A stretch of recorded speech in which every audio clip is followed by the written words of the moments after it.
morning, good afternoon, or good evening as the case may be.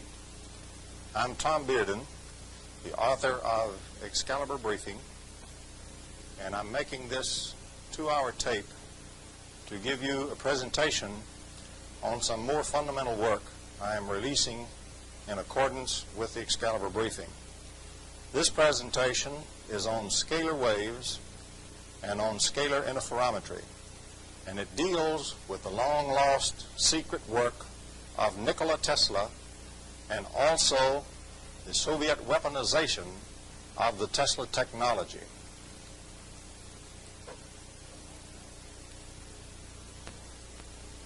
I want to accent that during this briefing we will not have time to cover in great detail everything that should be covered. I hope to highlight, however, the process and the technology that Tesla had, a new technology we do not know today, but one which he had prior to 1900. And we will go into the nature of that technology and what makes it work. The slide we are presenting at this time deals with the conclusion of a report done by then Captain J.D. Lamoth for the Defense Intelligence Agency. And the report predicted that sooner or later the Soviets would be able to do some rather startling things. Know the contents of documents that we tried to secrete from them. Know our troop and ship movements, although we tried to protect them. Know our installation locations and the nature of those installations. To mold thoughts at a distance, to disable equipment, and to kill persons at a distance. That was contained in an official DIA report released under the Freedom of Information Act. And we will give you today the gist of the technology by which we think the Soviets are attempting to accomplish those aims. Since the time of Lenin, the Soviet aims have not changed. They are for eventual world domination of both the world and its peoples. Here on this slide are some startling statements that have been made by Soviet leaders in the past. Some of them you already know about, a couple of them perhaps you do not. I would like to call attention particularly to Khrushchev's 1960 statement to the Soviet Presidium, where he pointed out that the Soviets had a new weapon in development so powerful that if unrestrainedly used, it could wipe out all life on Earth.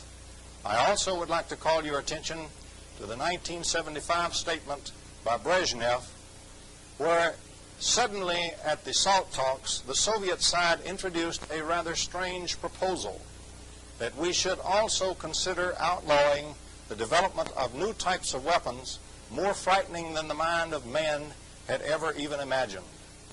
It is my thesis that the Soviets in both cases, both the Khrushchev case and the Brezhnev case, were speaking of the Tesla technology which has been lost in the West. We will first need some brief background. It is widely thought today in physics that the Michelson-Morley experiment eliminated the ether. As Dirac once pointed out, it did no such thing. What it actually eliminated was a material ether. Any Lorentz invariant non-material ether is perfectly consistent with the Michelson-Morley experiment. And in fact, the basic Soviet theory today of psychotronic weapons or Tesla weapons is founded upon that particular principle. They use little pieces of vacuum as a Lorentz invariant ether concept, and from that all of the rest of their physics is derived, particularly those which deal with the weapons and the Tesla weapons.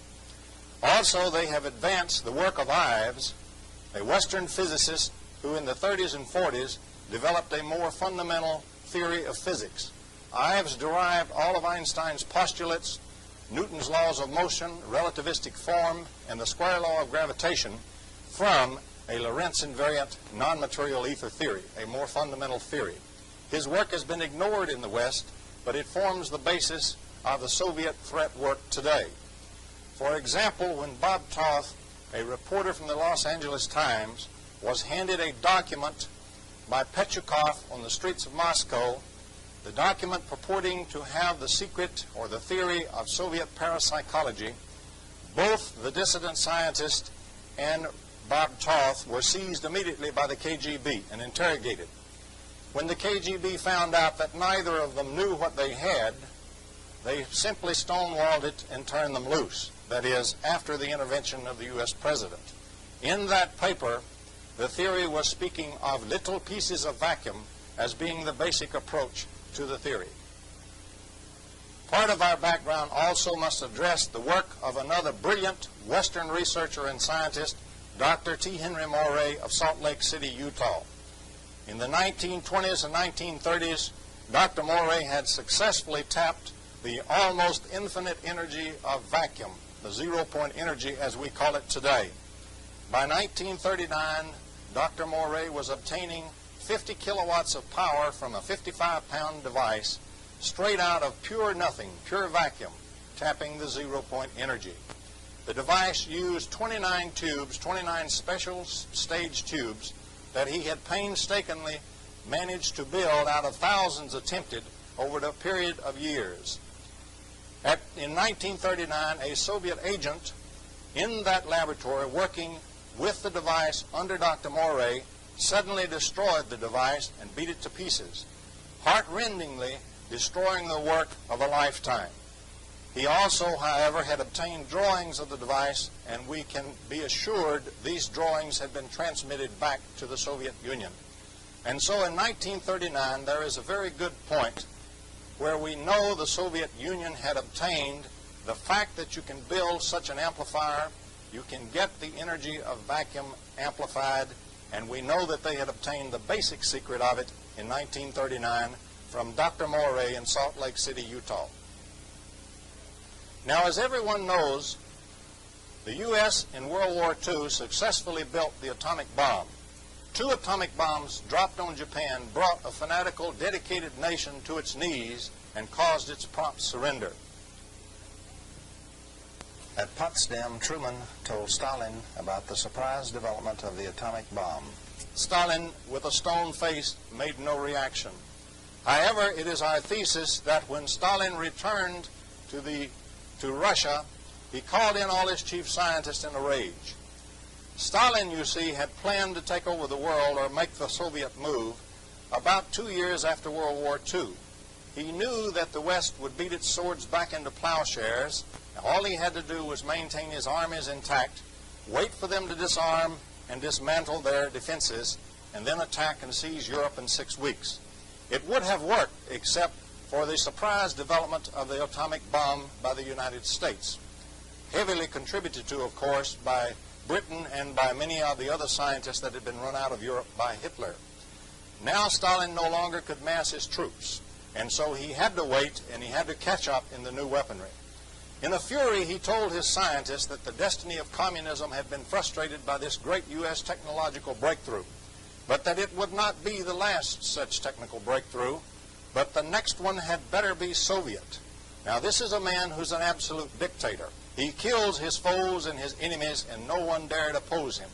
And so the entire Soviet Academy of Science did a backflip, a 180-degree turn, and took off into the hinterland, studying everything that existed that passed as paranormal or unknown phenomena.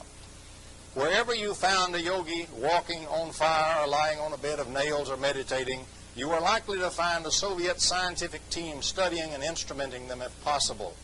Their scientific colleagues might rail at them that this was not science, but the state kept right on paying their salary. It is my thesis that because of this effort, the Soviets resurrected the Moray work and resurrected the secret of Tesla. In going through the material of the West, which they set up a large effort to do, they discovered that the Tesla material had been lost, and they began to work on the secret. And so we have emerging then 2 primary things which we must look for in fueling the Soviet frightening new kinds of weapons unknown to the West. One of these is the Moray amplifier. The other is the Tesla technology. Now, in 1958, a very strange nuclear accident occurred in Russia. This accident was an explosion of atomic waste, we are told, from people who were nearby or who were connected with the treatment of casualties from the accident itself. If so, it left its signature because T. Henry Morey, in his special tubes, had found it necessary to use a radioactive nucleus. The radioactive nucleus is one of the things which will tune in or interact with the strange Tesla waves that we will be covering later on in this presentation. And so, if we can believe that shortly after World War II, the Soviets resurrected the Morey amplifier, and by the early 50s had discovered the Tesla technology that had been buried in the West, then it is quite reasonable that by 1958 they would have been embarked in the building of great new weapons. This one, for example, was a weapon which would transmit a nuclear explosion through hyperspace. That is, it would transmit it out of our space and time at one location, pop it into a tuner at another space-time location in our world, with no travel in our world in between the 2 points. I will give you later a specific case in which I think this was successfully accomplished. Such a hyperspace howitzer, of course, would be using the Morey technology, we believe, in that time frame. We believe that in the early 1950s, perhaps by 1950 itself, the Soviets were embarked on the development of weapons from this technology. By 1958, they should have been in the advanced prototype or even towards the early operational deployment stage, certainly in advanced development. And we believe what happened was a howitzer of this type blew up in an unsuccessful test. The reason it blew is because when it went tuned into hyperspace, we believe the tuning mechanism was damaged, and instead of going narrowband, it went broadband. If that indeed happened, then the nearest broadband tuner would have gotten it. The nearest broadband tuner were the hot radioactive waste stored nearby the facility. Those wastes had all kinds of radioactive nuclei there, all kinds of tuners, and therefore a very broadband tuner existed nearby. So the howitzer simply blew the facility apart because the explosion emerged from the atomic waste nearby. But continuing our story, we switch now to a very strange incident shortly after the Cuban Missile Crisis. First, let us speak of the Cuban Missile Crisis. As you know, in 1962, Khrushchev, ever the ebullient peasant, began to stick long-range missiles at great speed into Cuba. These missiles would have covered the United States like a glove with nuclear firepower, and in one fell swoop, he would have changed the nuclear strategic balance of power. Of course, this was detected, and John F. Kennedy decided to call his bluff. In fact, Kennedy knew he was bluffing because at that time a Soviet colonel by the name of Penkovsky was cooperating with us by the courtesy of British intelligence, and Penkovsky verified that the Soviets were in fact not ready to withstand a nuclear assault, and their defenses and their nuclear missiles were in terrible shape. So Kennedy knew Khrushchev was bluffing and he would have to back down. In that aspect then, Kennedy called his bluff, and of course, as you see, Khrushchev did back down. What Kennedy did not know was that the great new superweapons were almost ready. But Khrushchev had jumped the gun, the weapons were not yet deployed, and so although we knew nothing of the superweapons, they were not available for use. Therefore, Khrushchev backed down during the Cuban Missile Crisis. We point out to you that is a very serious offense in the Soviet Union, in any communist state. A very serious loss of face had occurred. Khrushchev's days were numbered before he would be overthrown as the leader of the Soviet Union. And he knew this. At that moment, he was in a desperate race for time to get his superweapons deployed and do something which would recover face and maintain leadership for a while longer. In April 1963, a few short months after the Cuban Missile Crisis, it is my thesis that the Soviet superweapons became operational for the first time. That is, the howitzer, for example. It is also my thesis that in April of that same year, Khrushchev scored a major triumph as a demonstration to the leaders of the Communist Party and the party membership that indeed his policy was the best. He did this to recover face and maintain his leadership. I am convinced that on the 10th of April 1963, from a remote facility in the Soviet Union, a weapon was directed against the U.S. Thresher atomic submarine. and that atomic submarine was destroyed from a Soviet laboratory as a full-up operational test of the first of Khrushchev's great new superweapons. I believe the submarine was destroyed utilizing its photograph. As we know from radionics, any photograph already maintains the pattern of the object, and it can resonate through hyperspace with that particular object. We will find later in this presentation that we are dealing with waves which can travel much faster than the speed of light and including infinite velocity. At infinite velocity, every point in the universe is totally together. And so any photograph which maintains the pattern of its object in the virtual state interactions imposed on it is in fact tied directly to that object with no distance between them in hyperspace. It is thus possible to use the photograph to direct that kind of wave directly onto the object at a distance, no matter where in the universe it might be located. If we check the incidents surrounding the loss of the Thresher, we find several very strange circumstances involved. Number one, the ship apparently began to disobey or not respond to its controls, and so it was in trouble when it started its deep dive.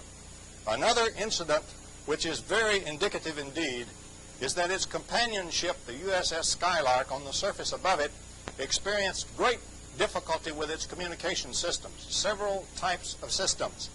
In fact, when it became apparent to the Skylark that the submarine had been lost, it took over 1 hour, or just about 1 hour, for the submarine to transmit an emergency message because of the communications difficulties experienced. I point out to you that the Tesla technology we will be discussing later can cause such communications difficulties in multiple systems, and that is one of the signatures of the use of such weapons. Here on this slide we show a typical deep underwater nuclear burst. There's a standard formula to calculate such a depth at which the burst does not vent the gas bubble. In that case, the only thing that happens is a great wall of water rises up out of the ocean in a mushroom or conical type shape, mushrooms out and falls back into the ocean. One day after the death of the Thresher, that is on April the 11th, 1963, a jet airliner flying past 100 miles north of Puerto Rico saw a sudden emergence from the ocean of exactly this type of great mushroom-shaped cloud of water, which rose up approximately 1/2 mile and then fell back into the water. The incident was reported to the FBI and to the Coast Guard when the jet airliner landed. It has been scrubbed off and nothing was ever done about that particular anomalous report. A full report on that incident is in the files of SITU, the Society for the Investigation of the Unexplained. It is my thesis that what happened here was the first full-up successful test of an operational hyperspace howitzer from the Soviet Union. That is, a Soviet submarine passing by dropped off an underwater receiver for the test. And then from the laboratory in the Soviet Union, a full-up nuclear explosion was transmitted through hyperspace into that receiver in the ocean successfully. And so on April the 11th, Khrushchev had succeeded in a great 1-2 punch as a full demonstration to the Communist Party that indeed the new operational weapons were there, and indeed he, Khrushchev, should remain as their leader. We would like to pause briefly now and return once again to the past, to Dr. Nikola Tesla. Dr. Tesla is a strange genius who essentially gave us almost single-handed the electrical 20th century. Before 1900, Nikola Tesla was firing lightning bolts 75 to 100 feet in distance. He had built the most powerful coil ever built in the history of man, or ever dreamed of.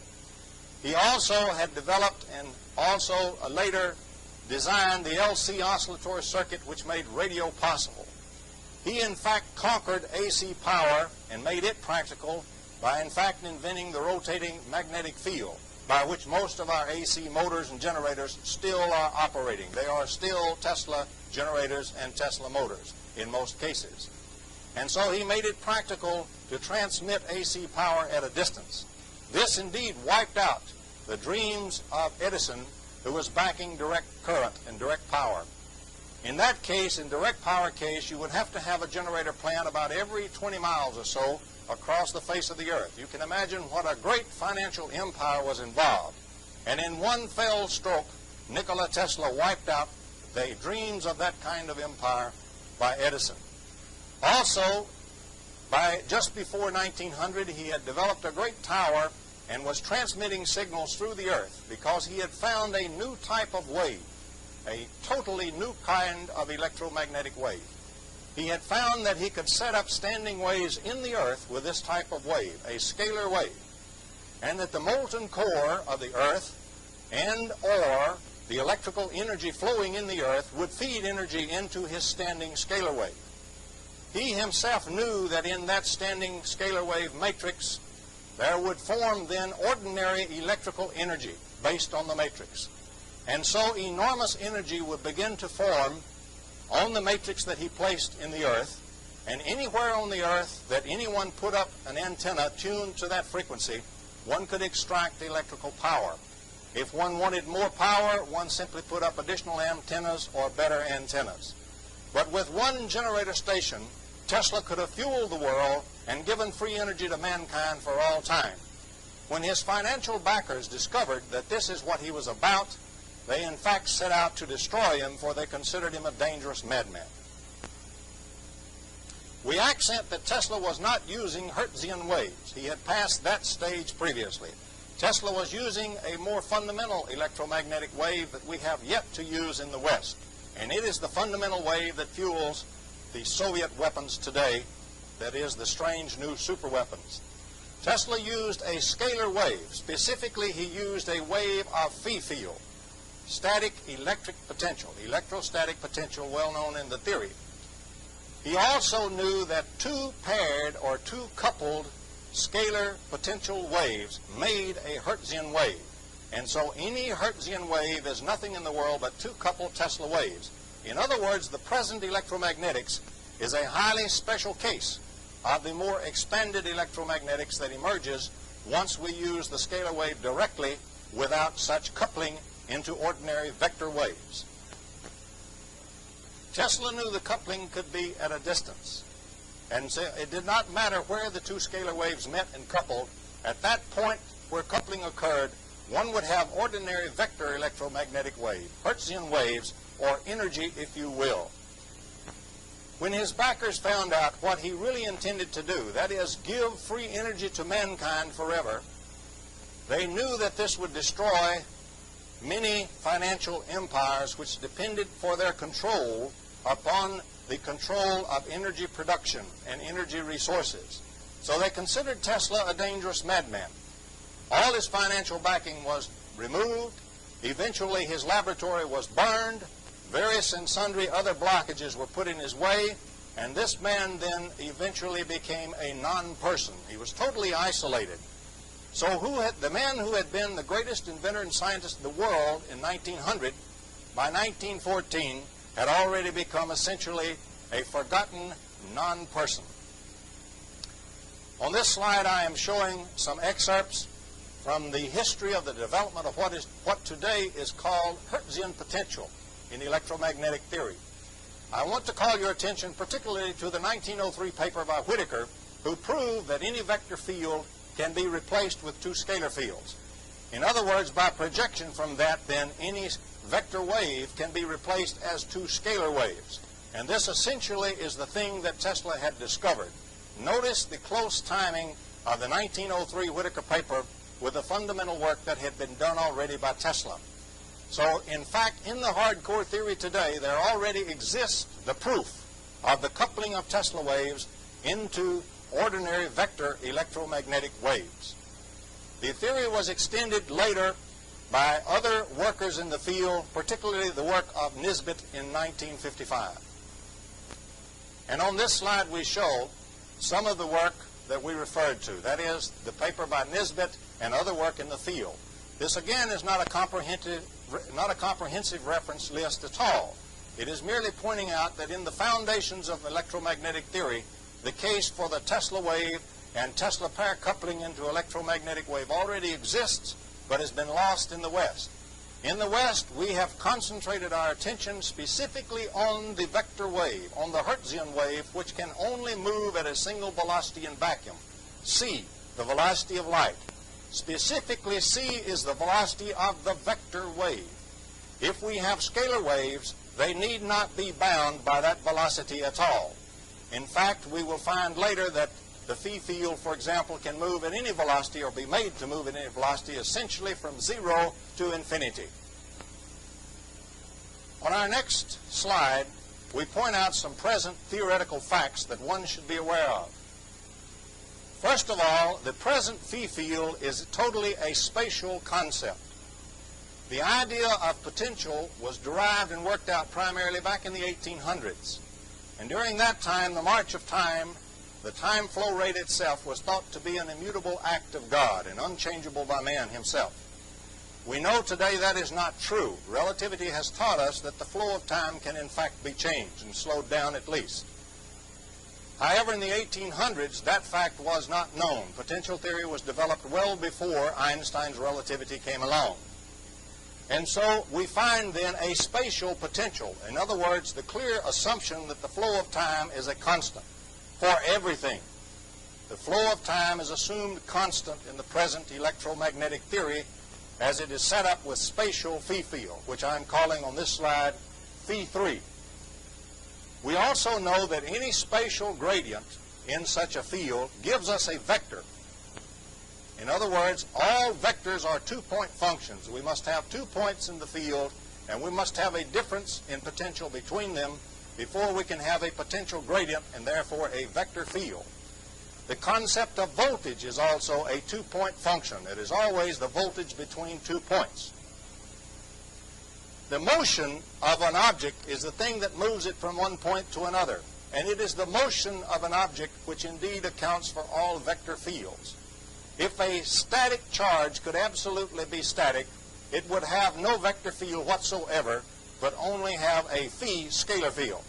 It is the frantic movement, for example, of electrons on a statically charged ball, which accounts, the wiggles of those electrons accounts for the production of the E field and associated B fields. The gradient, however, is between separated points in 2 superposed phi fields if the 2 of them are superposed. And phi field can move at infinite velocity. And if you do not believe that, I suggest you check page 223 in Jackson, Classical Electrodynamics, 2nd edition, which is one of the best graduate texts in classical electrodynamics in the United States. If you check that reference, you will find the blunt statement that the phi field does move at infinite velocity. Actually, that is the velocity the way it is presently portrayed in the theory. If we begin to use scalar waves, we can vary the velocity anywhere from 0 to infinity, anywhere in between. And now we point out the physical interpretation of the potential, the phi field, the electrostatic potential. In the present theory, it is the stress in space. The real phi field, the one which Tesla used, is a 4-dimensional phi field, not a 3-dimensional one. It is the stress on space-time itself, the medium itself. In fact, that stress is 4-dimensional, not 3-dimensional, and therefore can be used to stress the flow of time. Now, if we stress the rate at which time itself flows, we can affect anything and everything that exists in that time flow.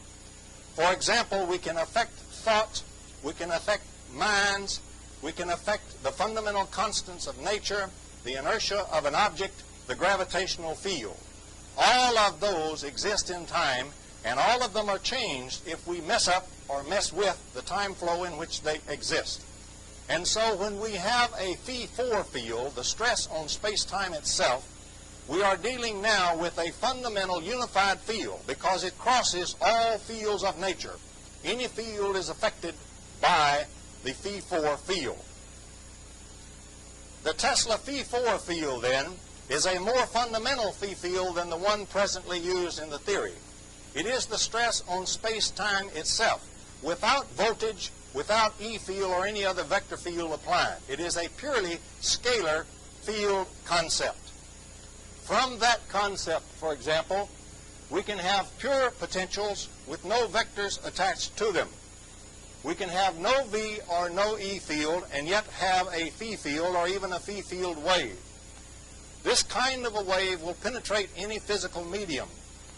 We can produce EM fields at a distance if we couple two of the waves together at a distance to form vector electromagnetic waves by pair coupling. They can be pure time waves because moving in 4 dimensions rather than 3, these waves can either move spatially like a normal wave, or they can move in time only, sit at one point and simply fluctuate in magnitude. But in fluctuating, they are stressing the time flow itself, and therefore they are affecting every fundamental constant of nature, the gravitational field, the inertia of mass, etc., etc. And so they are very real fields which do unified field theory concepts and technology already. And that is the field which Tesla had discovered with his instruments and with his devices prior to 1900. Here again we summarize some of the strange characteristics to be expected of the Tesla field. For example, we can establish standing waves in the Earth or in the ionosphere. Actually, you could establish them anywhere. We can tap energy from the Earth's core. That is the one which indeed was responsible for the suppression of Nikola Tesla.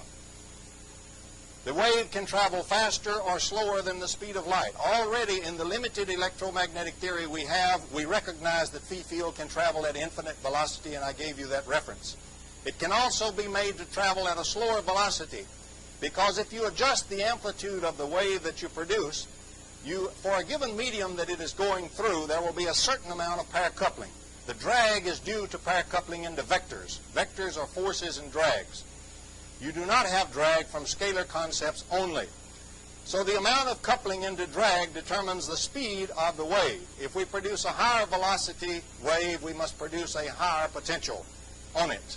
And so we can control the velocity simply by controlling the amplitude of the initial wave for a given medium that we are transmitting it through.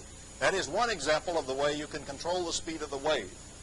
It can change the rate of time flow and does. It can affect all fields, including gravity. It can commute between the virtual and the observable states presently so mysteriously separated, because it is a true point function. If we take a single quantum change, delta L, delta P, we can go to any particular small delta L we wish, including subquantal. And so this is the magic field, which is the hidden variable theory that goes between the subquantum state and the quantum states known today. This is the magic field that is searched for both as the hidden variable theory and both as the unified field theory, since it also can tackle gravitational field. As one example on this chart, we show the magic wave that Tesla discovered and called his standing columnar wave. For example, looking at the bottom diagram, this is a little space-time diagram. The vertical line is time, the horizontal line is 3-space or laboratory space. The Tesla wave is a magnitude of phi which will be somewhere between the time dimension and the 3 spatial dimensions. It can be anywhere in between. In fact, it can even move back and forth between them. If it does that, then a very unusual type of wave motion results in our normal space. What results is the wave, as it is down here in the space medium, just moves like a normal wave with a certain velocity. As it produces or approaches the time movement axis only, it stops at a point and sits there, waxing and waning and affecting all the fields and fundamental constants of nature. As it then moves back towards the space-time medium, it picks up velocity again, until again it's moving in space. It gives you then the type of wave shown on top. On top we show that sitting at a point and messing with every other field of nature and all the fundamental constants, gradually releasing its effect on the flow of time and moving through space, then slowing down and starting once again to seriously affect the flow of time and all the other fundamental fields and forces and constants and so forth.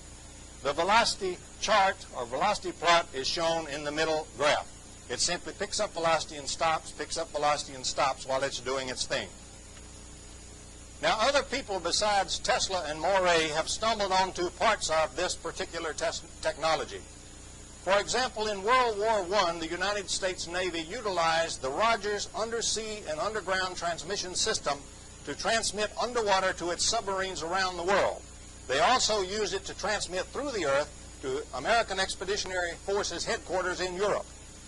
The work was declassified in 1919, and it was hailed as a major triumph. it was exclaimed that all the surface antennas would be wiped out because of this new fundamental discovery. And Tesla also affirmed that the Rogers work was utilizing the Tesla wave, not the Hertzian wave. That was in 1919 that declassification occurred. Mysteriously, by 1920 or 21, all reference to that and to the great promise of this new technology was wiped out as if by an unseen glove. No way, in no fashion, apparently, was the Tesla wave going to be allowed to produce free energy for mankind and advanced communication systems. Also, according to the fundamental research work of Dr. Robert Beck, this same technology has been rediscovered at least 3 times since World War II, and in each case, again, has been mysteriously squelched in the West. In the West, the technology that Tesla had discovered before 1900 has been repeatedly suppressed up to the present day. On this slide, again, we show a thing which is presently missing from electromagnetic theory. The fact that the scalar waves are there, and also that the scalar waves can couple to form vector waves at a distance.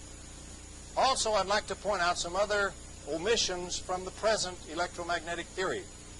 One of the crucial and critical aspects of the theory that is fallacious is the confusion of charge and charged mass. They are not even dimensionally the same thing. Mass does not exist in time. Mass time does. Mass is totally a spatial or three-dimensional concept. If we believe quantum mechanics, the charge on a mass, for example, of a charged particle, is due to the emission and absorption of virtual particles, such as virtual photons.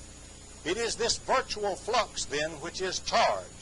It is not the mass, but it is that virtual flux connected with the mass. The charge connected with a mass produces a charged mass, that is, a charged particle. But in the theory, the two are made synonymous. It is not possible to do work on charge. It is only possible to do work on mass. Force is defined in the simplest case as mass times acceleration. No mass, no force. So phi field, in fact, is nothing in the world but the intensity, or the four-space density, if you will, of the four-space virtual flux in a region. It does not matter whether or not there is any mass, observable mass, in that region. For example, if we believe the present theories of vacuum, vacuum itself has a very high level of primordial electromagnetic energy. It is also full of scalar waves. In fact, everything is going bananas. Incredible amounts of energy are in the pure vacuum itself. These energies are there in the form of charged, not as charged mass. In other words, there is no observable mass connected with them, and that's what the vacuum is. And so the present theory must be again changed. We must substitute at least 3 terms for every term that presently has charge. One term is charge itself in the correct sense. The second term is the mass that's connected with the charge. And the third term is the relationship or the connection or coupling between the two. Now, a scalar wave is a wave in the background phi sub 0 of vacuum itself. In the present theory, that phi sub 0 is assumed 0. It is not 0. It is, in fact, a very high value. It is, on the average, constant if nothing is disturbing it. But if we produce phi waves, scalar waves, Tesla waves, what we are producing are, in fact, waves in the phi sub 0 medium, space-time itself. In other words, space-time is phi sub 0. And phi sub 0 is four-dimensional.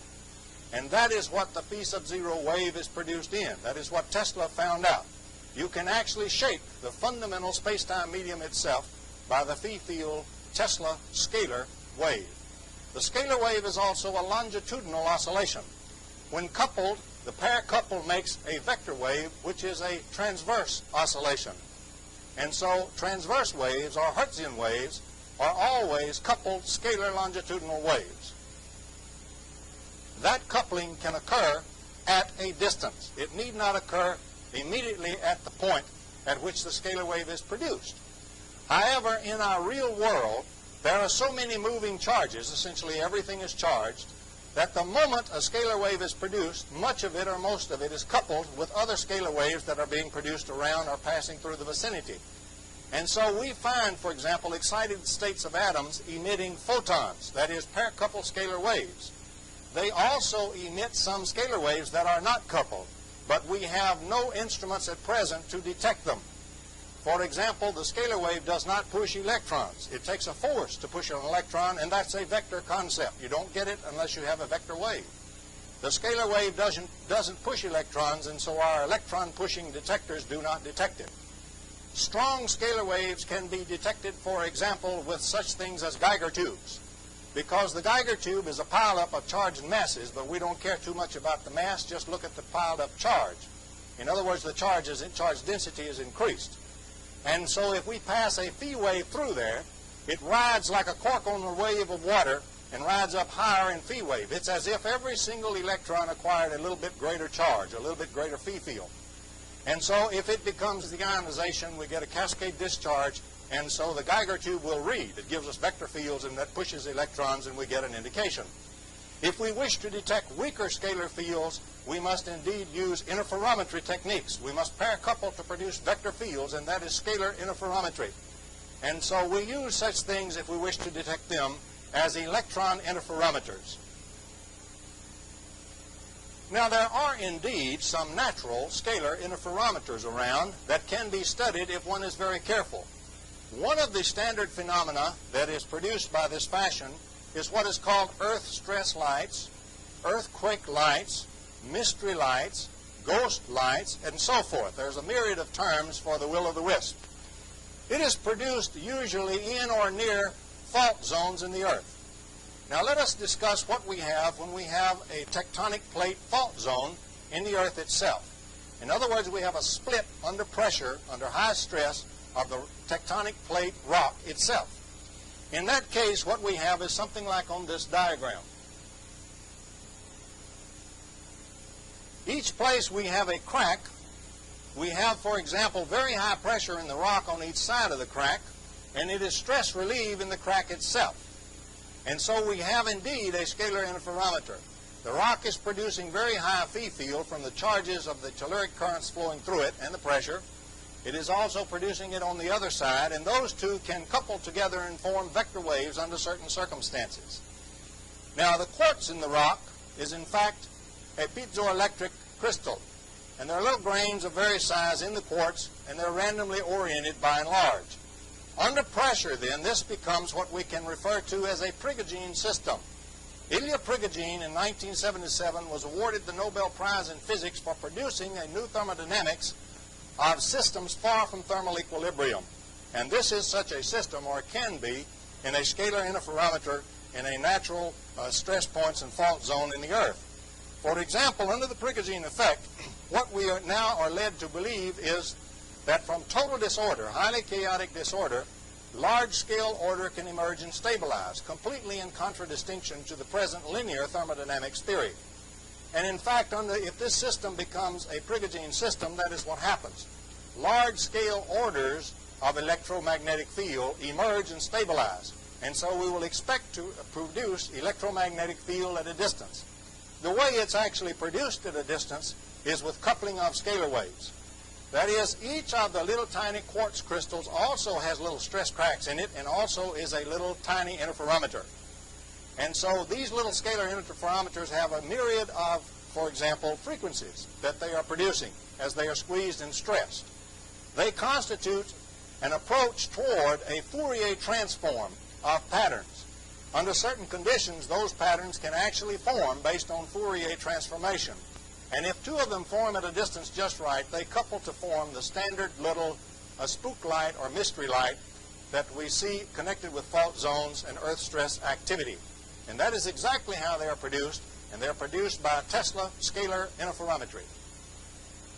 Now on this slide we show that in a little bit greater detail.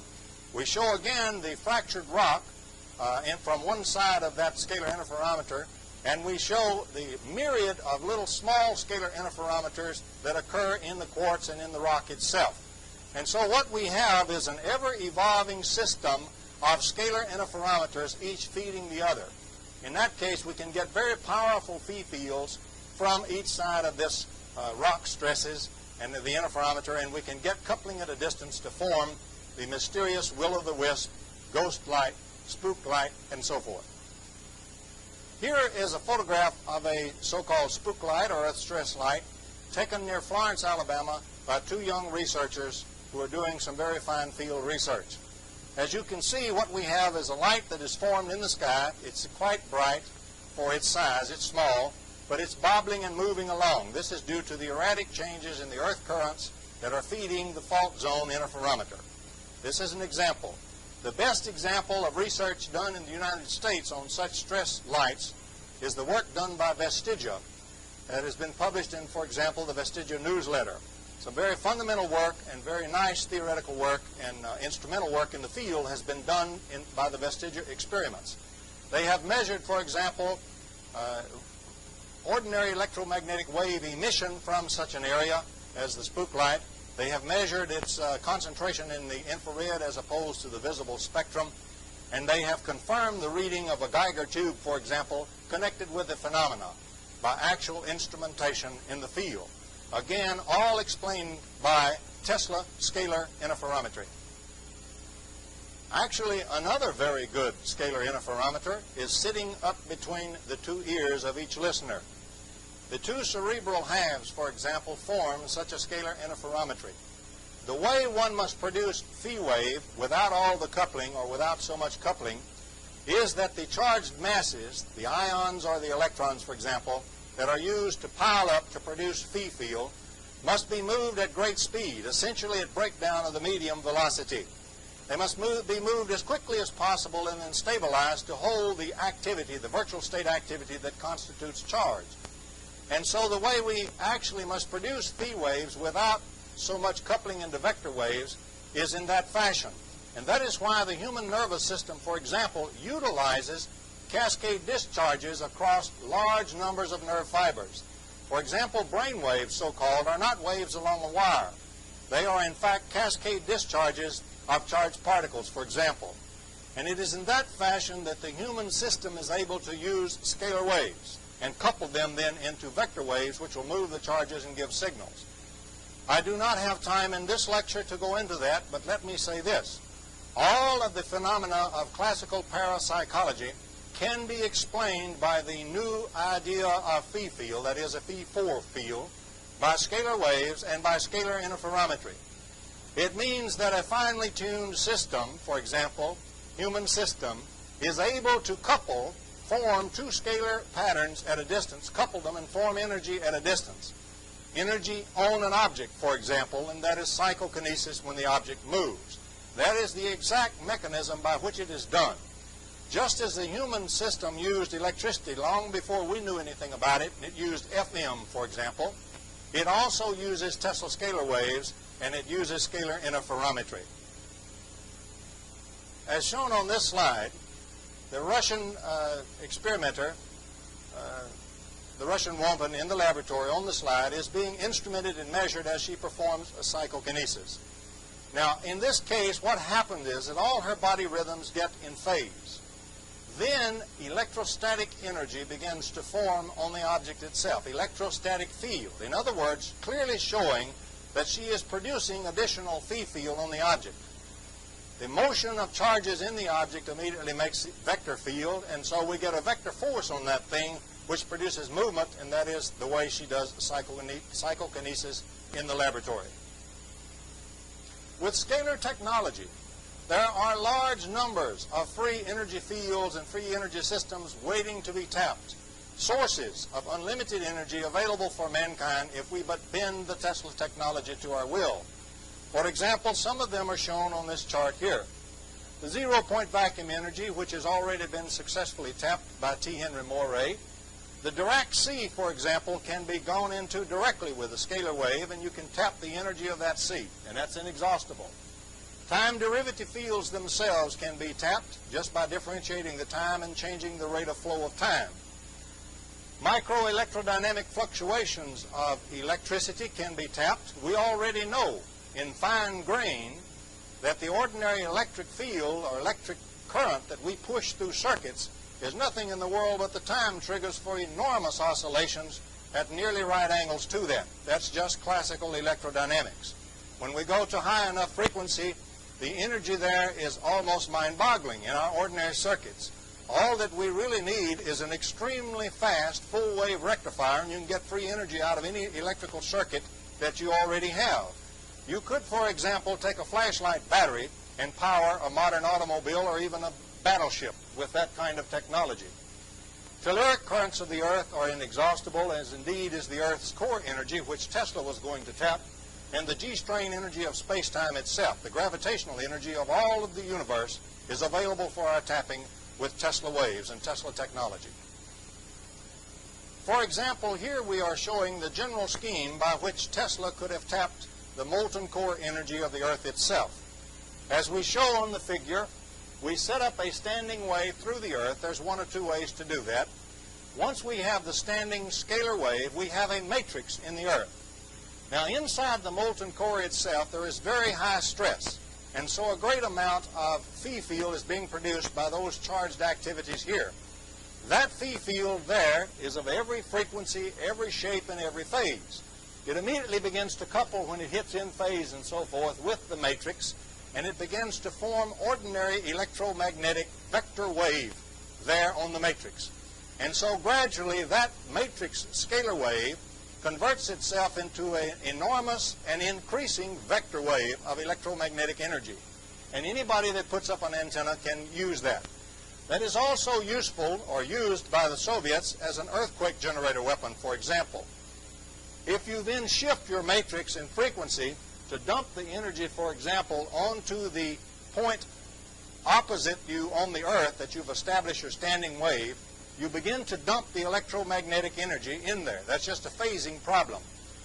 Okay, at that point what happens is the stresses in the plate begin to build up because of the enormous addition of new energy. The telluric currents go up and the plate stresses go up. If we do that slowly, the nearest fault zone will give and we'll have a natural earthquake. If we do it very sharply, what will happen is we'll shatter the rock itself, whether there's a fault zone there or not, and we will get an earthquake that's deliberately induced. The earthquake in 1978 near Tabas, Iran, left an anomalous signature of fractured rock in that case. And I've already pointed out in my book, The Excalibur Briefing, why the Soviets had to generate that earthquake to stress relieve the fault zone on the border between Iran and Russia that was threatening their own city. They did it to save one of their cities, but the earthquake left its anomalous signature. It was done by Tesla technology. Now, in that case, when you have the standing wave, you can think of it very simply as follows. Think of the molten core of the Earth now becoming a cathode, which is feeding enormous amounts of energy to you. The signal that we're putting in the scalar field is a signal on the grid. And so we are gaining a much more enormous energy across to use. I point out that if you phase your matrix when you change your standing scalar wave matrix to dump the energy into the atmosphere over there, you can directly and very drastically affect all the weather patterns on that side of the Earth. And the Soviets, I believe, have used it in that fashion also. Next, we wish to point out something very fundamental that can be evolved directly with the Tesla wave and Tesla technology, and that is the use of a radioactive nucleus. And on this slide, we are discussing that use. In this part of the photograph here on the right, or the drawing, we are drawing inside an atom, for example. We are representing the condition such that we have an excited nucleus. The nucleus would like to decay, and in this case I've drawn one that would like to emit a beta particle, an electron. And so it's trying to decay and trying to emit an electron anyway. It's in an unbalanced state. Now there's all kinds of free electrons that are not free that are bound up in the Dirac sea, which permeates everything, the sea of negative energy electrons. So if we put now the system and make it a many-particle system in which this electron exists, for example, Moray in doing so ground up germanium and ground up several other things, including a radioactive nucleus material, ground them very finely and press them at extreme high pressure and paralyze them so that the stresses were locked in. In other words, he was building a Prigogine transistor a little bit more advanced than anything we've built to this day. What you have going on in that case is this. If we believe linear thermodynamics, negative temperature is higher than any positive temperature. And so on this graph I show on the left, zero temperature on the positive kind of temperature on the bottom, rising to infinite positive temperature on the left. That's the same thing as zero negative temperature, and negative temperatures then go on up above the positive infinite temperature. There are even experiments, for example, with nuclear magnetic resonance, where we can watch a particle come down through positive infinity temperature. The Dirac sea is up here in the negative energy states. If we establish a Prigogine effect, however, we make it highly nonlinear, and so we establish a nonlinear position from the Dirac sea down into the normal positive area. In other words, now electrons in the Dirac sea can on occasion fall down through this Prigogine tunnel and come off with very high positive temperatures. And so you can tap the Dirac sea with a combination Prigogine effect and Tesla scalar phenomenology. Going back over to my diagram on the right, what happens is we put a scalar field, scalar potential, onto that Dirac sea electron. We force it out through the nucleus itself that's trying to emit an electron. The electron is bounced out of the nucleus and immediately replaced by the one lifted from the Dirac sea, and so the nucleus does not decay.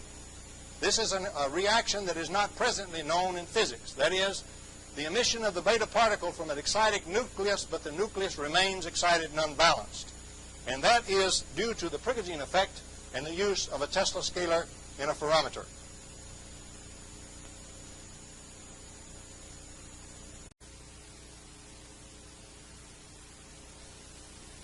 Next, let's pause briefly and point out how we get a three-dimensional waveform in the first place. We have to use standard three-dimensional Fourier transform. In other words, we can express any two-dimensional shape we know in terms of an infinite series of frequencies. To use in a practical sense, we truncate that series after, let us say, 10 or 12 terms. And that will give the wave shape that we wish, or the pattern, in two dimensions fairly accurately. To form a three-dimensional pattern, however, we must have two of those. We must have one for the other axis.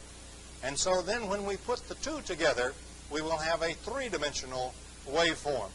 And that is three-dimensional Fourier transform, truncated so that we can use a finite number of transmitters and a finite number of frequencies. In other words, it will require us to use two Tesla transmitters to use scalar interferometry in three dimensions. And on our next slide, we show such a scalar interferometer, for example, a huge facility that might be built if one were attempting to use this effect as a weapon. In other words, the projection of energy at a distance, or what Tesla in the early 1900s had called his wireless transmission of energy without loss at a distance. In this case, as you can see, we have two scalar antennas. They're fed by a control and switching mechanism in the building shown here in the fine drawing by Hal Crawford. And not shown on the drawing, of course, would be a power source or a series of power sources to feed the interferometer. You can see the various wavelengths of the interferometer marked off to show you that we're using from each antenna a truncated Fourier transform, and the pair combination makes a scalar field form at a distance. And so with this arrangement, we can produce in space a form, a three-dimensional form, that is traveling at a given velocity. We can, for example, adjust that velocity by determining or adjusting the magnitude of the phi field produced in the first place. And indeed, such interferometers, Tesla interferometers as this, already exist in the Soviet Union, as shown in our next view. Here we show an artist's conception of the Soviet facility at Serezhigin that is indeed a Tesla howitzer. This is taken from the pages of Aviation Week and Space Technology and is being used here with their permission. Now, it is presently thought or conjectured by the West that this thing might be a high-energy laser or particle beam weapon. It could, in fact, for example, do elementary particle beam weapon work if indeed radioactive nuclei are being used inside the scalar antenna.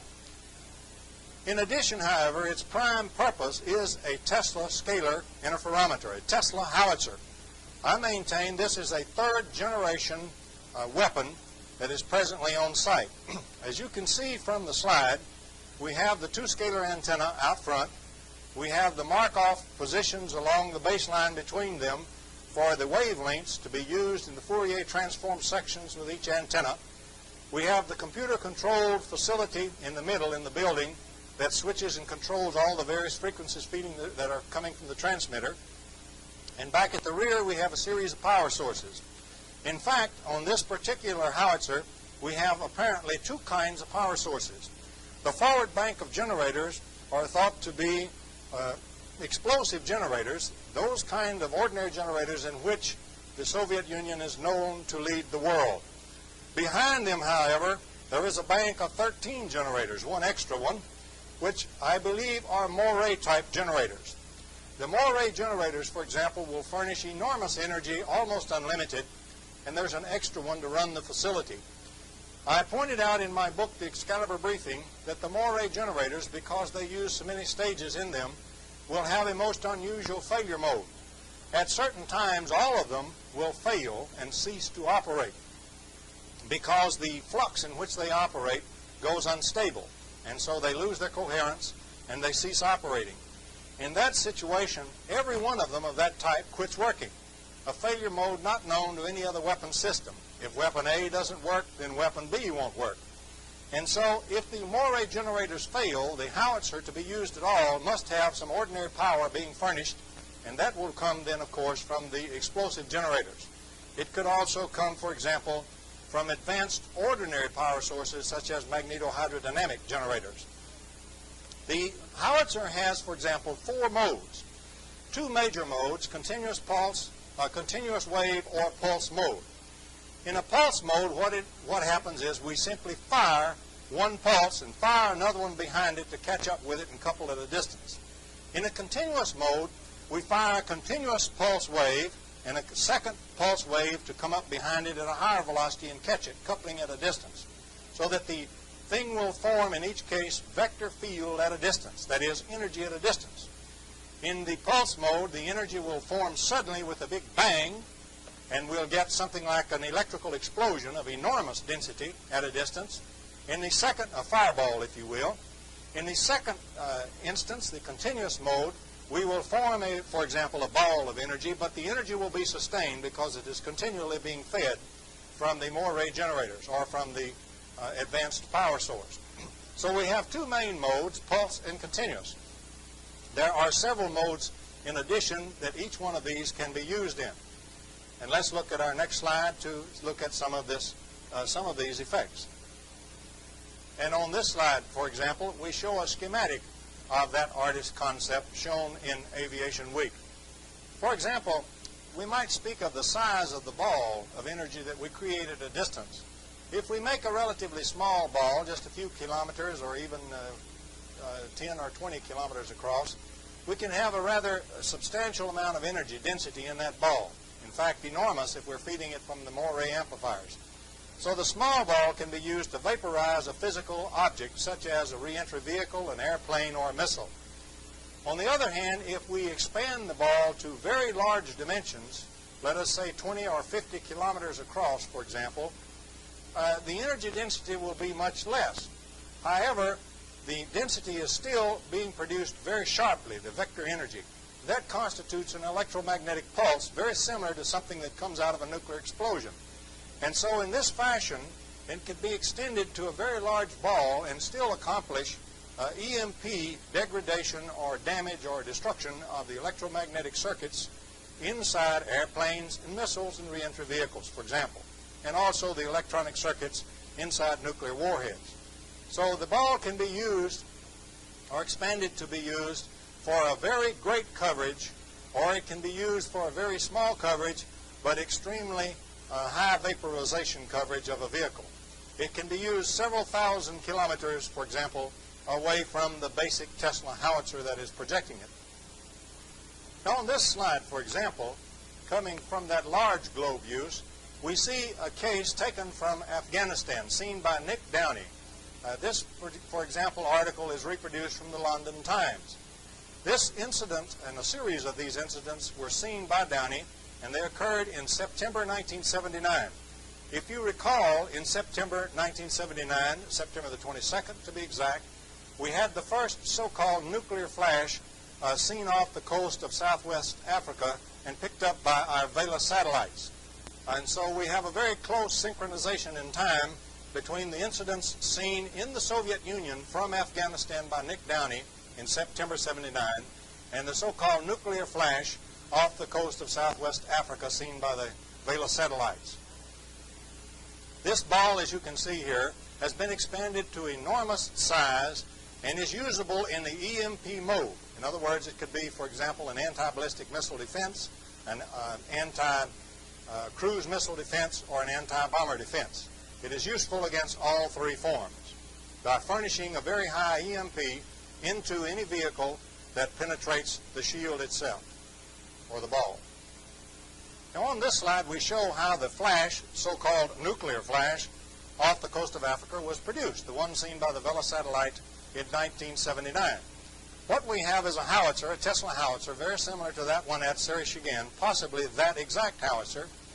We produce from the two antennas first a ball form which is traveling at a certain velocity. This velocity may be slower than the speed of light or faster than the speed of light. We calculate the time delay to wait until we fire another ball exactly like that, but at a greater intensity and therefore a greater velocity. So we fire then a second ball or form, three-dimensional form, behind it. The second one then is overtaking the first ball. And we have calculated the time delay so that the second form overtakes the first one over the target area, couples with it, instantly forming electromagnetic energy, exactly like the EMP, the sudden formation of EMP from a nuclear explosion. You get exactly the two pulse symptoms that you get from a nuke explosion in this kind of an affair. And that's exactly what the Vela satellite saw.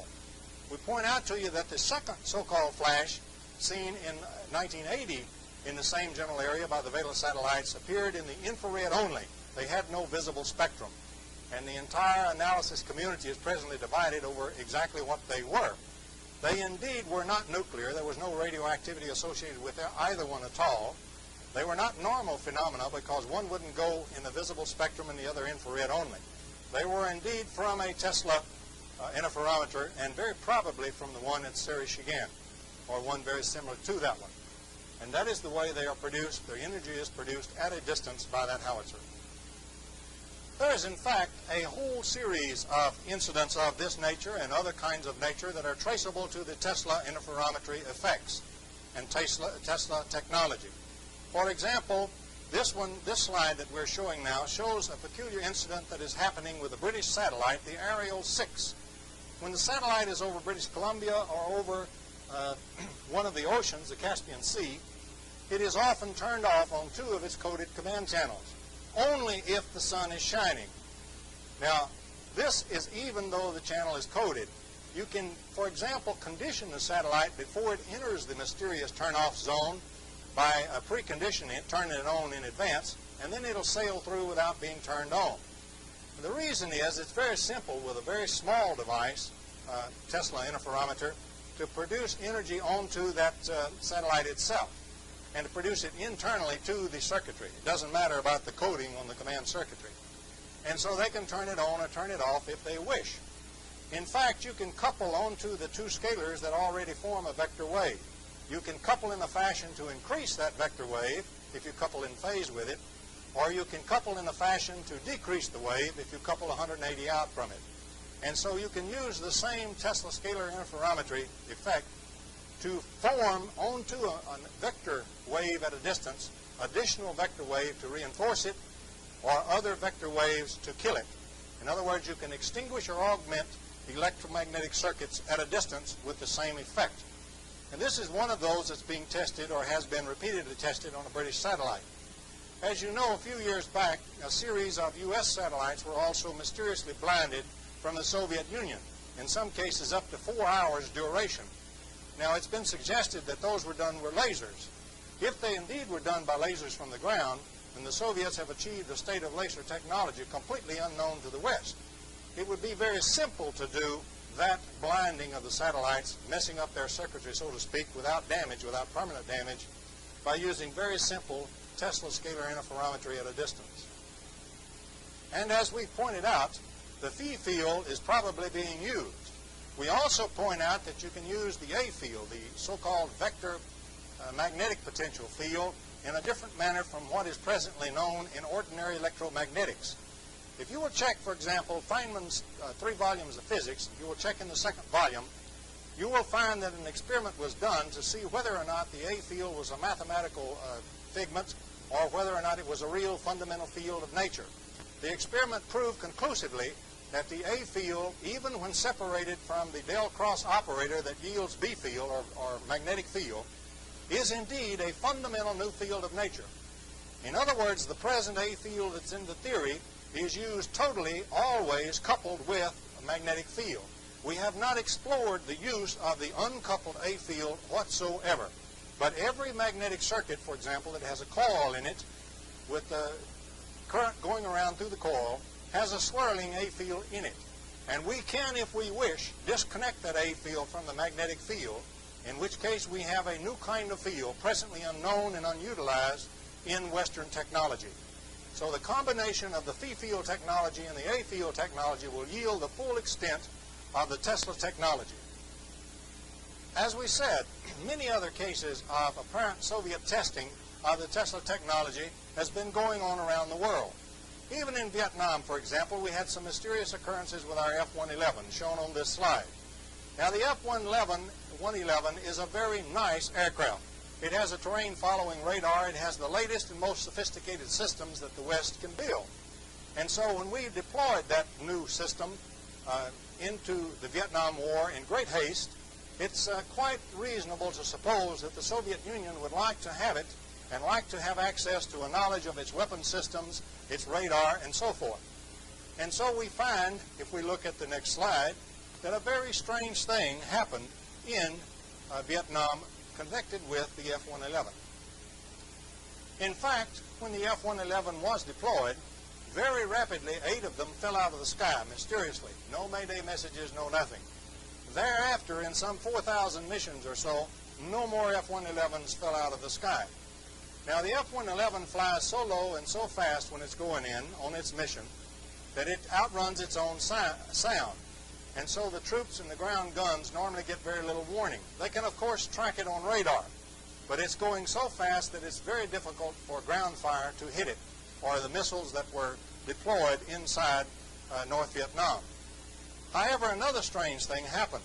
For example, during the prisoner of war exchange, we recovered one crew, and they told a story of going in towards Hanoi, hot and fast, and suddenly having all the lights lighted to show that all the systems were failing simultaneously. They got out of the plane, ejected safely, but the plane, so far as they knew, was not hit by ground fire, by a missile, or by a rocket.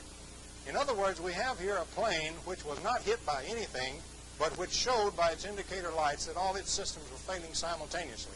Everything electrical on that airplane was failing. And so I submit to you that that's probably an indication of the use of a Tesla weapon. For example, if the Tesla weapon was being used to extinguish the electromagnetic currents flowing in the electromagnetic circuits, in other words, in an extinguishing mode, as all the voltages started falling, that's exactly the symptoms you would have had. And so that what they did was disable the electromagnetics in the airplane, forcing it to crash, and then they recovered the parts. When they had enough of the parts to have everything they needed, they quit knocking down F-111s. They also probably took the magic boxes with them that they'd coupled into the radars to do that and took them back to Russia. They weren't about to give those devices to the North Vietnamese. So it's my thesis that there's a high probability that the mysterious loss of those F-111s was largely due to the use of Soviet Tesla weapons in North Vietnam. Now, in September 1976, here is an example shown on this slide of the use of a Tesla weapon in the continuous small fireball mode. This one was seen by a British airline flight over Lithuania, and it was seen for several minutes. A glowing fireball formed below the airplane. In fact, the pilot contacted the Soviet authorities in alarm, and the Soviet authorities, in effect, told him to mind his own business and go ahead and get the heck out of there. What we have is a deliberate use of this weapon, or exposure of the airliner and the pilot and the crew to this weapon. The Soviets knew that the airline pilot and crew would see the ball and would be alarmed. They knew that when they returned, they would report this incident to the British authorities. And what they're doing is they're using this as a stimulus to Britain to see if the British know anything at all about the Tesla technology. By their response, then, from a series of incidents such as this, they can determine whether or not the West, in fact, knows of this technology. In many, many such incidents which have occurred, the stimulus has evoked the response always that showed the West knows nothing of the Tesla technology. And so the Soviets know for certain that we know nothing of the scalar wave or scalar interferometry. And here, of course, on the second slide is a close-up of the same phenomenon. You can see here the ball underneath the airline, closer up. Here is a second incident taken from Iran, from an airplane beginning to land or coming in to land at the airport, seen deep within the Soviet Union. And this is the same Tesla interferometer shown in the very large globe or very large form use. In other words, the EMP use is being tested. What the airliner saw was indeed a glow on the horizon which formed itself into a ball and then which rapidly grew. The intensity of the glow diminished as the size of this thing grew until it was enormous, seeming to fill that whole part of the heavens. Another airplane also saw the same phenomenon. This is in 1976 as shown on the slide. The next slide is a close-up of the same phenomenon. And as you can clearly see from the close-up, the size of the globe is truly enormous. We're talking about a phenomenon which is many, many kilometers across in diameter. And so we're talking about something which can be used in the EMP mode to cover a whole region of the sky against incoming attackers, whether or not they are ballistic missiles, cruise missiles, bombers, whatever. In fact, the primary development of the Tesla weapons seems to have been done with a view towards ballistic missile defense. The Soviets for some time, at least since the late 60s, have stated that they had 100% defense against ballistic missiles, strategic ballistic missiles, ICBMs. They have stated, for example, that the Western alliance has no such defenses and does not know this technology. Based on the scalar Tesla technology, that statement could indeed be accurate. And we show on this slide that we're seeing now the uses of the Tesla technology in a ballistic missile defense mode, primarily in the missile defense against ICBMs. Now, turning to the slide, for example, we see first of all the use of the large globe method, or the large globe mode. We produce out in space, many thousands of kilometers away from the projector, a very large globe of energy. The energy is actually in just a thin hemispherical shell where the two forms coupled. And so it's very dense. Even though it's very large, it's still dense by normal standards. And any vehicle or object entering that particular shell experiences a very sharp, very large EMP, much like from a nuclear explosion. That'll disable the electronics that's in any vehicle coming in. It covers a very large region of space, for example, and so is used against a large number of vehicles coming in to dud them, to dud their electromagnetics. In the second mode that we show the smaller ball, which is now being placed on the nose of an incoming vehicle. And in this mode, what we've done is we actually vaporize the physical vehicle itself. It simply goes just like a bug hitting one of these electrical bug screens. And we see various other fireballs. They can be continuous if they're fed from a continuous power source to the projector, or they can be a pulse mode if they're fed, for example, from the explosive generators. The howitzer is always usable in a pulse mode. And we see a series of these being used to clean up individual objects that are coming in towards the defense. Finally, down on the end, we see something that is very magical. We see a very large hemispherical dome, which is the final shield against anything which may enter this area. This dome may be, for example, 50 or even 100 kilometers across the base. It is the Tesla shield that Tesla spoke of in the 20s and 30s when he said he had produced a shield or a weapon which would end all war, because you could make a defense impenetrable. And then on our next slide, we'll take a look at the Tesla shield. To obtain a Tesla shield, what is done with the Tesla projector or the Tesla howitzer is to produce first a very slow hemispherical three-dimensional form. In other words, the wave form is a hemisphere and it moves out very slowly. And so what we have is a growing hemisphere which moves up very slowly in altitude. Then behind that we produce a second such hemisphere which moves at a little faster velocity and moves up from inside the other one until just as it meets it. In fact, to be specific, when it meets the special relativity condition, when the distance, delta L, between the two, divided by the time delay between them, delta T, is equal to the speed of light, that defines a vector wave. That point defines the pair coupling for the two scalar waves into an ordinary electromagnetic wave energy. And so what we have now is an ordinary thin shell, hemispherical shell, of very dense energy indeed. And so the air in that region is instantly ionized, and it's a total plasma. And so it's glowing from the decay of the excited states and giving off photons. So what we see is a huge luminous hemispherical dome, highly bright, highly glowing, giving off photons. And any vehicle which hits that particular hemispherical shell gets such an enormous energy discharge upon it that it simply vaporizes, as we said before, like a little bug hitting one of these electrical bug screens. It goes, and that's all for that vehicle. It does not matter what kind of vehicle.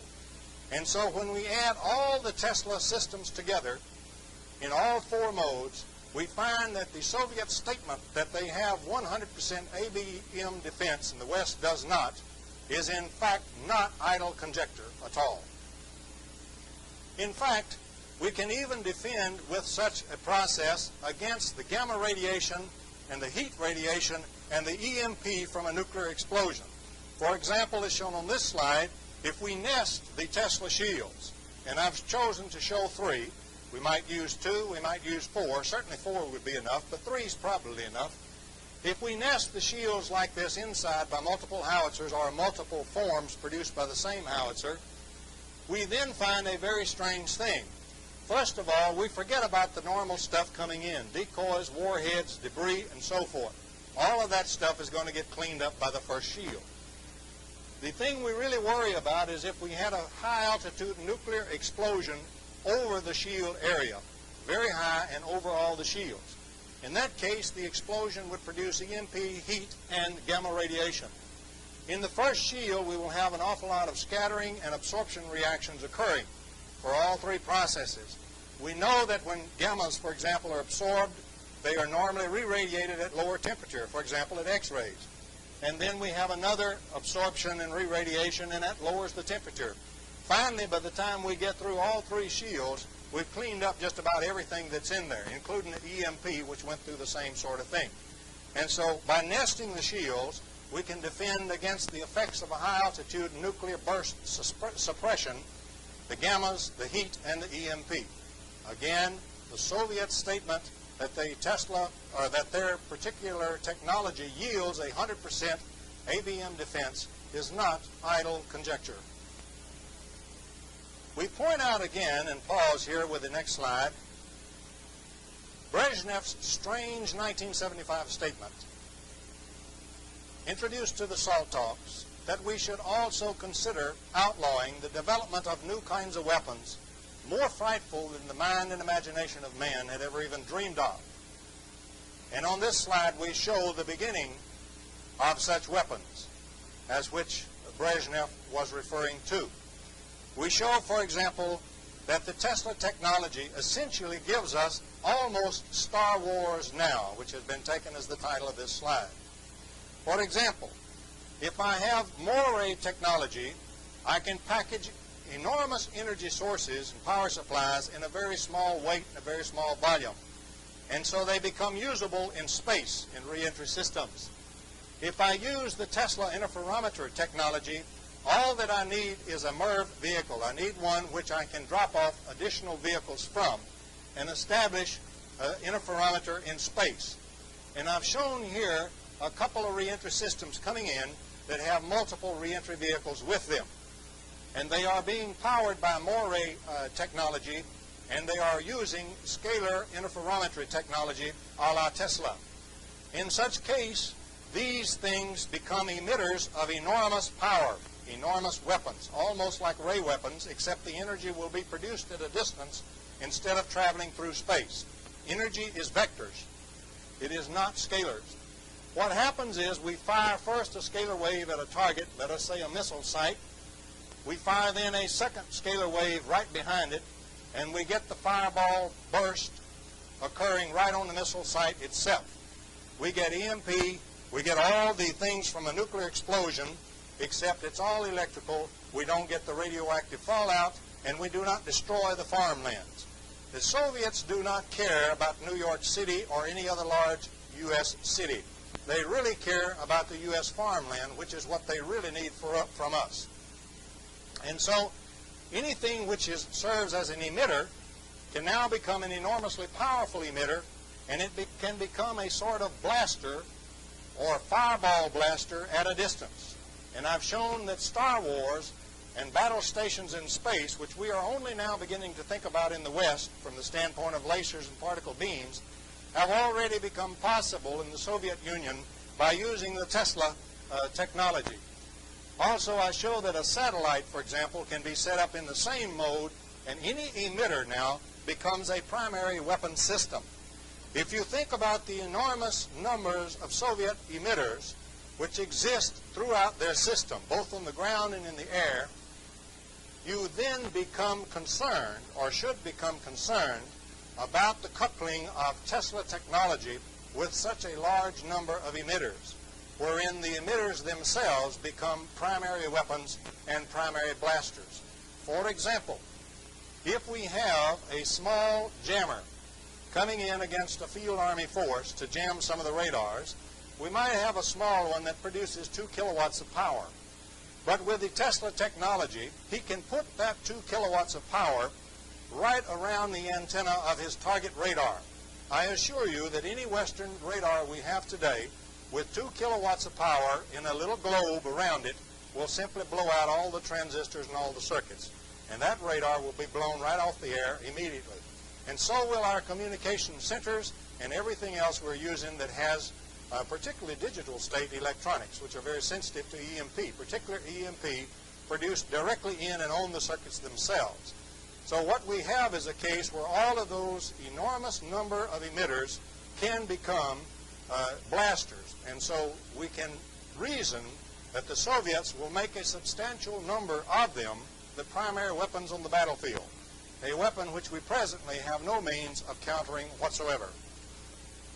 But of course, in pausing, we have spoken of many weapons, and fantastic weapons at that, that matched Brezhnev's strange 1975 statement. The use of the technology, if man can only evolve his own consciousness, is not just for war. It promises things for the future that staggers the mind of man. For example, the long-sought unified field theory is already here if we use the phi-4 field, because in being able to affect the flow of time, we can affect everything that exists in time, the gravitational field, the fundamental constants of nature, and everything. We can literally engineer the reality we exist in. I want to point out that a new super-relativity emerges also from this theory. The present relativity is based on the vector speed of light, c, and small changes in that in terms of distorted spacetimes. In this particular thing we're talking about, we control the distortion of space-time. And so we can control the velocity of the sensor wave we use, anywhere between 0 and infinity. And so not only do we cover the band, so to speak, the velocity band from 0 to c, which is what we presently deal with in the reality we are used to, but we deal with the kind of reality that emerges when we cover the band from c to infinity. In other words, we can see and travel in and out of time. We can see and travel in and through other dimensions.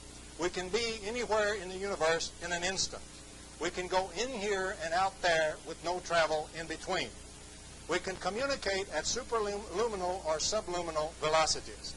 And in fact, we'll see that the things that follow are also even more enormous than that. But my point is that the present relativity and the present electromagnetics are only highly special cases of the true relativity and the true electromagnetics that emerges from Tesla's fundamental waves and fundamental interferometry work. In fact, if we fully apply the technology, we must be prepared to deal with orders of reality. In fact, words that we presently have in our language fails us in trying to describe what emerges.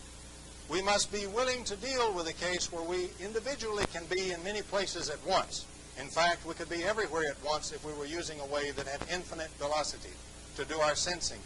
We must be prepared for the fact that our sensor, which we normally associate to be our physical body in one little region of space-time, can be in fact placed anywhere we wish, and so we can be literally anywhere we wish with Tesla technology.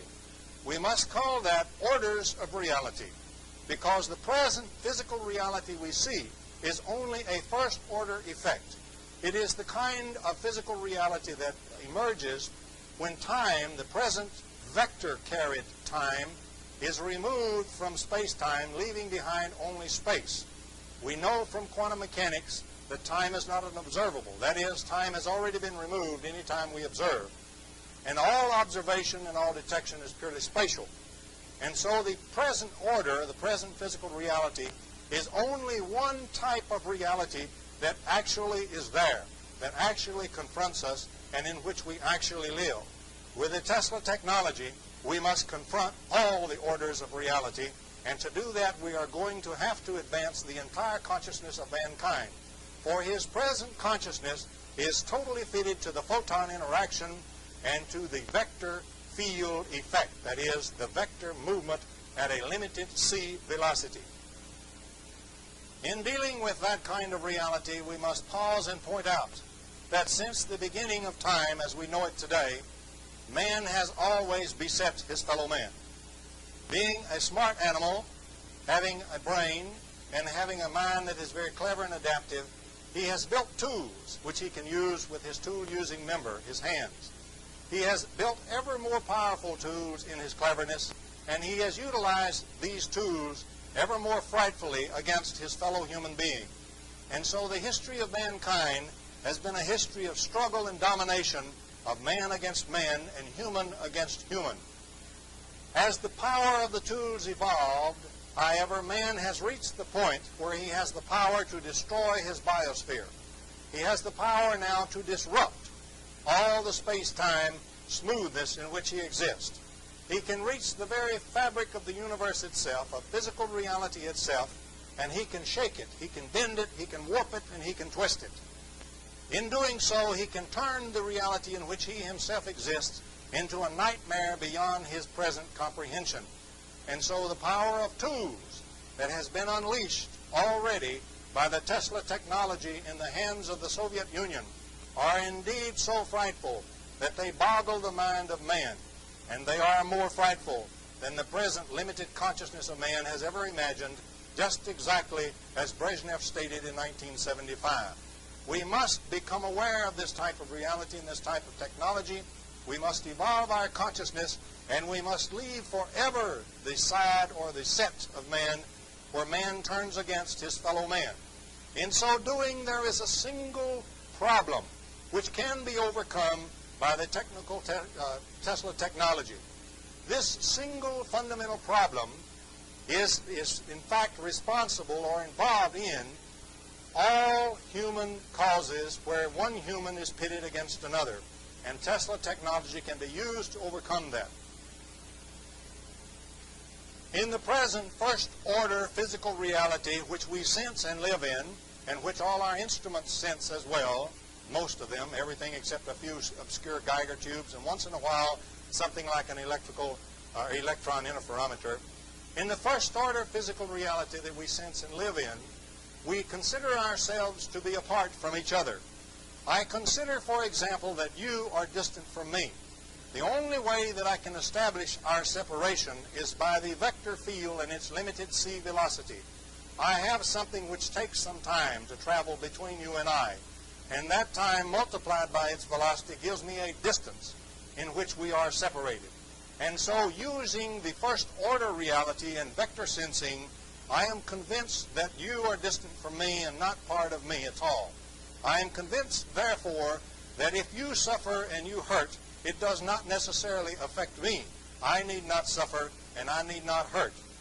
In fact, if I can use a sensor wave which has infinite velocity, that is, which is everywhere at once, we confront something that is very near the Creator in its awareness, because it can be aware of everywhere at once. In that fact, or in that situation, there is no distance between you and I, or between any other two people. If we, in fact, inject such technology between us, there is no longer any between us. We can indeed become one. Just as in the individual human body, there are literally billions and billions of human cells which are so linked together, and in fact Dr. Pop has discovered that that link is a virtual field and therefore involves scalar field, for example. If we link human beings together by scalar processes which have infinite velocity and therefore no time separation and no distance separation, we indeed all become one. And the thing that is written in the Bible, that man is made in the image of his Creator, is quite indeed literally true. Each of us is the other, and we all are one. And that is where the Tesla technology must be used to carry us. It must be used to evolve humankind from its present limited consciousness to a more infinite consciousness, the consciousness of the next stage of human evolution. And so, if we can become aware of the Tesla technology, if we can first counter the Soviet weapons, and then if we can reach an agreement to banish the scourge of war and our divisions from one another forever, we can apply the technology of Tesla to mankind's betterment, to cure him, not to kill him, to make him a god, not to make him an animal. In that case, all of the things that I've shown on this slide can gradually become true, because that is man's destiny. First, we can control our lifespan. We can control all diseases. We can have superluminal communication. We can have transmutation of matter. We can produce anything and any energy that we need to produce. And eventually, we can recover our true consciousness and our true nature, which is the godhood and the God nature of mankind itself. It seems ironical to me in making such a presentation that with my Judeo-Christian background and looking at the Christian Bible, King James Version if you wish, long ago we find people writing words which, if I do away with the dogma and if I do away with the limited concepts of the time and try to express what they are saying in a non-dogmatic way and in the present concepts that we have today, they have a startling new truth. Man literally is built within the image of his Creator, or is one with the Creator himself, or he can be, because we now see and sense only the first order reality, only a limited electromagnetic interaction, and only a limited relativity. If we build the technology to link us together and to go for the more full and more advanced reality, we literally can recover our God nature. If so, then ironically, the strange, lonely genius, Nikola Tesla, who so many years ago, single-handedly almost, and against great odds at that, gave us the electrical 20th century, may very well have given mankind a more shining future than all the scientists and sages have envisioned. Thank you, and good evening.